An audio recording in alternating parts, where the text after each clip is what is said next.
আলুর বীজ মাটিতে বসানোর পর 7 থেকে 8 দিন বাদে আপনারা নতুন চারাগুলো দেখতে পাবেন। চারাগুলো মাটি ফুঁড়ে যখন বাইরে বেরিয়ে আসে তারপরে দ্রুত তার সঙ্গে বাড়ে। এবার বাড়তে বাড়তে যখন বয়স গাছের আপনার 28 থেকে 30 দিন হবে, একটা গাছ আপনারা তুলে দেখবেন। আমি তোলার কথা বলবো না, আপনি গোড়া থেকে মাটিটা সরিয়ে দেখবেন। দেখতে পাবেন ছোট ছোট মটরের দানার মতো ছোট ছোট আলু দেখতে পাবেন, যেগুলো হচ্ছে টিউবার। কেমন এক একটা গাছে আপনারা যদি তোলেন দেখতে পাবেন কোনো গাছে 6টা, কোনো গাছে 7টা, 8টাও দেখতে পারেন। আর প্রথম দিকের যে টিউবারগুলো হবে সেইগুলো আলুর সাইজ সব থেকে বড় হবে। এই দেখুন সাইজটা দেখুন, একদম ঠিক মটরের দানার মতো হয়েছে। আলু যখন তুলবেন সেখানে তো বিভিন্ন সাইজের আলু পাওয়া যায়, তো বড় মাপের যে আলুগুলো হবে সেগুলো কিন্তু এখান থেকেই হবে। চাষি ভাই, এটা এই জন্যই গুরুত্বপূর্ণ, আপনি যে ফলনটা পাবেন তার শুরুয়াত কিন্তু এখান থেকেই হয়। দেখুন এই যে 30 থেকে 45 দিন এই টিউবার গঠনের প্রক্রিয়া কিন্তু গাছে চলতে থাকে।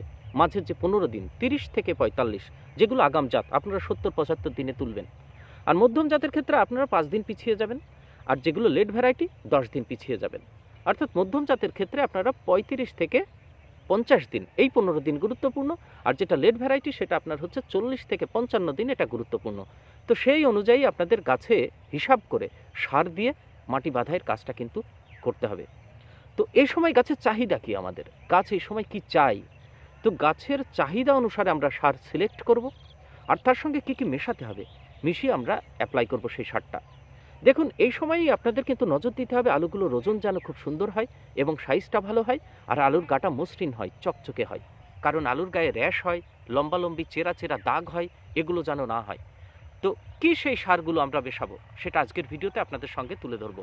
যে সমস্ত চাষি ভাই আপনারা প্রথম আসলেন চ্যানেলে, আপনাদেরকে বলবো চ্যানেলটিকে সাবস্ক্রাইব করে পাশে থাকতে পারেন।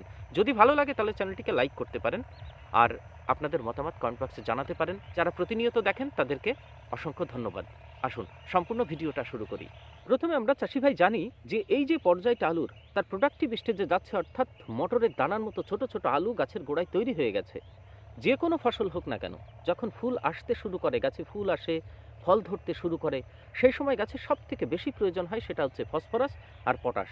তো আমাদের এটা মাথায় রাখতে হবে, আলু গাছে এই মুহূর্তে আমাদের ফসফরাস দরকার এবং পটাশ সব থেকে বেশি। আর আলুতে আরেকটা সঙ্গে জুড়ে দিন, সেটা হচ্ছে ক্যালসিয়াম। তাহলে ফসফরাস, পটাশ আর ক্যালসিয়াম। এবার আপনারা বলবেন নাইট্রোজেন কি এই মুহূর্তে দরকার নেই? চাষি ভাই, নাইট্রোজেনেরও আমাদের দরকার আছে, কারণ এইখান থেকে শুরু করে মানে 28 থেকে 30 দিনের থেকে শুরু করে আপনাদের এটা টানতে হবে গাছের বৃদ্ধিটা যেন হতে থাকে 50 বা 55 দিন পর্যন্ত। সেটা আমাদের মাথায় রেখে কিন্তু নাইট্রোজেনের পরিমাণটা আমাদের ঠিক করে দিতে হবে। তাহলে দেখুন নাইট্রোজেন, ফসফরাস, পটাশ আর ক্যালসিয়াম এই সময় আমাদের সঠিক অনুপাতে মিশিয়ে গাছে কিন্তু দিতে হবে। আর সঙ্গে আর একটা দিতে হবে, সেটা হচ্ছে বোরন। বোরনকে আপনারা এড়িয়ে যাবেন না। ওই যে বললাম, ফলটা চকচকে করতে হবে, গায়ে কোনো লম্বালম্বি র্যাশ যেন না পড়ে, মানে অমসৃণ যেন গাটা না হয়, তার জন্য বোরন কিন্তু ভীষণ মাস্ট। সাইজ বড় করার জন্য কিন্তু কাজে লাগবে। আর এই যে ক্যালসিয়ামের কথা বললাম, ক্যালসিয়াম যেরকম মূলের গঠন হবে, গাছের আপনার যে সেল ওয়ালগুলো বলে, কোষ প্রাচীর, আলুর যে কোষ প্রাচীরগুলো আছে সেগুলো গঠন করতে কিন্তু সাহায্য করে। দেখুন আলু এটা কিন্তু গাছের মৃদগত কাণ্ড, এটা তো কোনো মূল নয়। তো ওই কাণ্ডের যে সেল ওয়ালগুলো আছে সেগুলো গঠন করতে কিন্তু ক্যালসিয়াম ভীষণ উপযোগী এই মুহূর্তে। তাছাড়া এই যে 15 দিন, ধরুন আপনার 30 দিনে টিউবার গঠন হয়ে গেল, এখান থেকে শুরু করে 50 দিন পর্যন্ত আপনার তো আলুটা বাড়তে থাকবে, এটা তো আর থেমে থাকবে না। তা আলুর যে এই যে ফিলিংটা হবে সেটাতেও কিন্তু ক্যালসিয়াম আর বোরন যুগ্মভাবে কাজ করবে। দেখুন কিছু কিছু সার, এদের কম্বিনেশন যখন মেশানো যায় তখন কিন্তু কাজ অধিক কার্যকারিতা দেখায়। যেরকম 05234-এর সঙ্গে বোরন, ক্যালসিয়ামের সঙ্গে বোরন, আরও একটা জিনিস আছে হিউমিকের সঙ্গে যখন আপনি মাইক্রোরাইজা দেবেন, এই ধরনের আপনারা যখন কম্বিনেশন বানাবেন তার কার্যকারিতা অনেক কিন্তু বেড়ে যায়। তো তেমনই এই মুহূর্তে আপনারা ক্যালসিয়ামের সঙ্গে বোরনটা দেবেন। অনেক চাষি ভাই এই সময় পটাশ আপনারা এড়িয়ে যান, তবে আমার মতে এই সময় পটাশ আপনারা একটা নির্দিষ্ট পরিমাণে জমিতে দেবেন, পটাশ এড়িয়ে যাবেন না। তাহলে দেখবেন আলুর কোয়ালিটি ভালো হবে, ওজন ভালো হবে এবং আলুগুলো চকচকে হবে এবং অধিক সংখ্যক আলু হবে। দেখুন অনেক চাষি ভাই আপনারা আছেন, ক্যালসিয়াম বোরন আপনারা ছিটিয়ে দিতে পারেন, তারপরে আপনারা জল দিতে পারেন। দেখুন ক্যালসিয়াম আর বোরন জলে কিন্তু ভীষণ দ্রবণীয়, মানে অতিশয় দ্রাব্য, গুলে যায়। তো আপনারা যদি এরকম জল দেন ছড়িয়ে দিয়ে, তাহলে সেটা কিন্তু ওই মাটির নিচে চলে যাবে, লিজ ডাউন হবে। আর আলু গাছের যে মূলগুলো সেগুলো তো আপনার বেডের ওপরে আছে, অর্থাৎ মূলের নাগালের বাইরে চলে যাবে, সেক্ষেত্রে কিন্তু কোনো কাজ পাবেন না। তো কিভাবে দেবেন চাষি ভাই সারগুলো আর কখন দেবেন, আসুন এবার সেটা জানি। আগাম জাতের ক্ষেত্রে চাষি আপনারা যখন 25 দিন হবে তখন থেকে কাজটা স্টার্ট করে দেবেন। মানে তখনকার যে কাজটা হবে সেটা হচ্ছে আপনার জমিতে যদি কোনো আগাছা থাকে সেটা আপনারা নিড়িয়ে ফেলে দিন, মাটি ড্রেনের মাঝখান দিয়ে হালকা করে কুপিয়ে দিন, তাহলে ঘাসগুলো মারা হবে, বড় ঘাসগুলো বেছে বাইরে ফেলে দেবেন। তাহলে এই প্রক্রিয়াটা প্রথমে করুন, তাহলে মাটিটা একটু আলগাও হবে। ঠিক আছে, এবার 28 দিনের মাথায় 2-3 দিন আপনারা শোকান, ছোট ছোট ঘাসগুলো মারা গেল। এবার 2 দিন বাদে চাষি ভাই সেখানে আপনারা সার দেবেন। কেমন সারগুলো ছেটাবেন, সার ছেটানোর পর একদিন রেখে দেবেন। মানে ধরুন আজকে দুপুরবেলা বা বিকালের দিকে ছেটালেন, আপনি সেই রাতটা যেতে দিন, তার পরের দিন সকালবেলা মুনিশ নিয়ে গোড়াগুলো ভালো করে বাঁধিয়ে দেবেন। এবার গোড়া বাঁধাই করার পরে মোটামুটি 29 থেকে 30 দিনের মাথায় আগাম যে জাতগুলো আছে সেই সময় আপনারা ড্রেন দিয়ে সেচটা দিয়ে দেবেন। এটাই হচ্ছে সবথেকে বেটার ফলাফল পাবেন। 33 শতকের বিঘায় আপনারা এবার কি কি সার দেবেন এবার সেটা আপনাদের সঙ্গে তুলে ধরি। দেখুন, আপনারা প্রথমে ডিএপির কথা, ডাই অ্যামোনিয়াম ফসফেটের কথা বলি। এই সারটা যদি দেওয়া হয় তাহলে আপনার ফসফরাস এবং নাইট্রোজেনের চাহিদা কিন্তু পূরণ হলো। 18% নাইট্রোজেন এবং 46% আপনার ফসফরাস আছে। তাহলে এটা আপনারা 33 শতকে 15 কিলো দেবেন। কেমন? আর এর সঙ্গে এক্সট্রা নাইট্রোজেন আমাদের দরকার আছে, কারণ 15 দিন পর্যন্ত গাছকে আমাদের কিন্তু মানে 50 দিন 55 দিন পর্যন্ত গাছকে টেনে নিয়ে যেতে হবে।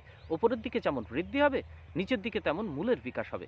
তো নাইট্রোজেন এই সময় এর সঙ্গে এক্সট্রা আপনারা ইউরিয়ার সঙ্গে অ্যাড করবেন, সেটা হচ্ছে চাষি ভাই 10 কেজি। তো আপনারা ভাবতে পারেন সার কি কম হচ্ছে? মোটেই না। আপনারা 28 থেকে 30 দিন আগে আমরা মাটি তৈরি করার সময় যে সারগুলো দিয়েছিলাম সেগুলো কিন্তু গাছ এখনও মাটি থেকে খাচ্ছে, মানে নিচ্ছে। তো এখানে আপনাদের বললাম 15 কিলো ডিএপি দিন আর 10 কিলো আপনারা ইউরিয়া দিন। এরপরে এর সঙ্গে পটাশ আপনারা নেবেন 8 কিলো, র পটাশ যেটা, সেটা মোট 8 কিলো নেবেন। 33 শতকে 8 কিলো নেবেন। তাহলে এখানে দেখুন পূরণ হলো নাইট্রোজেন, ফসফরাস আর আপনার হচ্ছে পটাশ, 3টে সারের চাহিদা কিন্তু পূরণ হলো। পরিমাণটাও আপনাদেরকে বললাম।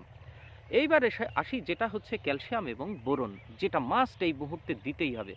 এবার ক্যালসিয়াম আর বোরন যদি আমাদের দিতে হয় তাহলে সুন্দর একটা মিশ্রিত সার আমাদের পাওয়া যায়, সেটা হচ্ছে ইয়ারা কোম্পানির নাইট্রোবোর। এই নাইট্রোবোর আপনারা যদি দেন তাহলে 1 বিঘা জমি 33 শতকে আপনারা 7 কিলো দেবেন। মাটি যখন বাধাই করবেন তখন 7 কিলো দেবেন। দেখুন এর ভিতরেও কিন্তু নাইট্রোজেন আছে, এর ভিতরে 15.4% নাইট্রোজেন আছে। আর সঙ্গে ক্যালসিয়াম আছে 18%, 18.3%। আরেকটা হচ্ছে এর সঙ্গে বোরন মেশানো আছে 0.3%।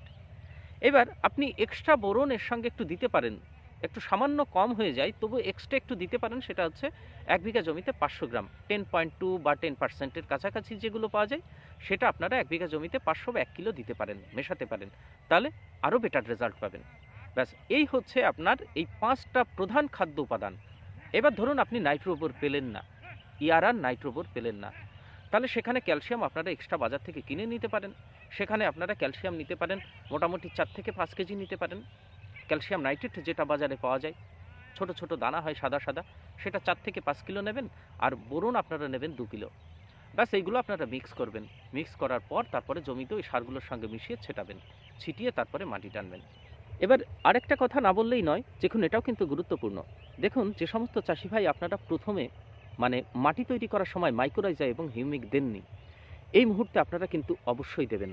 মানে এই যে দুটোর কম্বিনেশন, এর দারুণ কম্বিনেশন, এর এফেক্ট আপনারা যদি জমিতে প্রয়োগ করেন তাহলে কিন্তু একদম নিজে চোখে দেখতে পাবেন।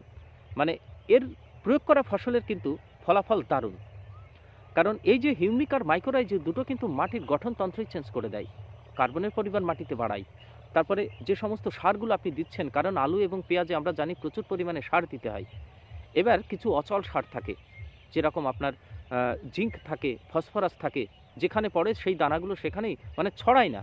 তো সেই সমস্ত সারগুলো আলুর মূল যেন সঠিকভাবে গ্রহণ করতে পারে, যদি সে অবধি নাও পৌঁছায় তাহলে সেই কাজটা কিন্তু মাইক্রোরাইজা করে দেয়।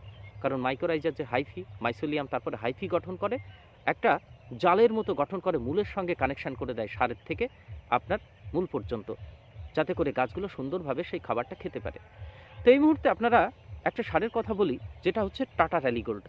আরও একটা বিষয়, সেটা হচ্ছে সালোক সংশ্লেষ। দেখুন আমাদের দিনের দৈর্ঘ্য কিন্তু কমে গেছে, কারণ টোটাল সূর্যের আলো গাছ বেশি সময় পায় না।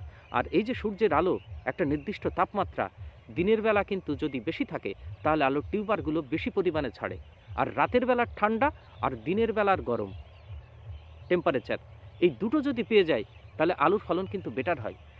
আর গাছ যদি আপনি একদম সবুজ রাখতে পারেন, 50 দিন পর্যন্ত। মনে রাখবেন, গাছের যত বেশি পাতা থাকবে, গাছ যত স্ট্রেংথ সোজাভাবে দাঁড়িয়ে থাকবে, সেই গাছে আপনার বেশি পরিমাণে কিন্তু টিউবার গঠন হবে। অর্থাৎ বেশি পরিমাণে পাতা, সবুজ পাতা, দৃঢ় গাছ, এই তিনটি আপনার মাথায় রাখতে হবে। এবার এটা করার জন্য আমাদের অ্যামিনো অ্যাসিড, মাইকোরাইজা এবং হিউমিক অ্যাসিড আর সঙ্গে বিভিন্ন ধরনের ভিটামিন মিশ্রিত একটা সার পাওয়া যায়, সেটা হচ্ছে টাটা র্যালি গোল্ড। এই মুহূর্তে 2 কেজি আমরা প্রয়োগ করতেই পারি জমিতে। এর ফলাফল যদি প্রয়োগ করেন তাহলে আপনার ক্ষতি নেই, লাভ ছাড়া ক্ষতি নেই। আপনি মনে করবেন যত টাকা দিচ্ছেন 2 কেজিতে, তার থেকে অনেক গুণ আপনি বেশি ফেরত পাবেন। তো 2 কেজি টাটা র্যালি গোল্ড এই সারগুলোর সঙ্গে মিশিয়ে আপনারা জমিতে প্রয়োগ করতে পারেন অধিক ফলাফলের জন্য। তো এই সারগুলোই চাষি ভাই মেশানোর পর আপনারা গোড়া বাঁধাই করে দিন। তার একদিন পরে জমিতে জল ছেড়ে দেবেন। জল ছাড়ার সময় কথাটা মাথায় রাখবেন যে ড্রেনের হাফ ওপরে যেন ক্রস না করে। আপনার টার্গেট থাকবে হাফ, কিন্তু জল হাফের নিচে থাকবে 1/3 অংশের থেকে অল্প একটু বেশি। তাহলে দেখবেন মাটিটা রসতে রসতে উপরের দিকে উঠে আসবে, তাহলে কিন্তু সমস্যা হবে না। না হলে গাছে এই মুহূর্তে যে কুয়াশা পড়ছে, এরপরে শোনা যাচ্ছে নিম্নচাপ বৃষ্টি আসতে পারে, এই রকম সময় কিন্তু প্রচুর পরিমাণে গাছে লেড ব্লাইট এবং আর্লি ব্লাইটের আক্রমণ হতে পারে। তো এই লেড ব্লাইট, আর্লি ব্লাইট নিয়ে এরপরে আপনাদের একটা ভিডিও দেব এই মারাত্মক রোগ সম্পর্কে। এর নেক্সট ভিডিওতেই আপনারা পাবেন। আর একটা স্প্রের ভিডিও, ওপরে কি স্প্রে করতে হয়। তো পরের ভিডিওতে আবার আপনাদের সঙ্গে দেখা হবে। ভালো থাকবেন। সম্পূর্ণ ভিডিওটি দেখার জন্য অসংখ্য ধন্যবাদ।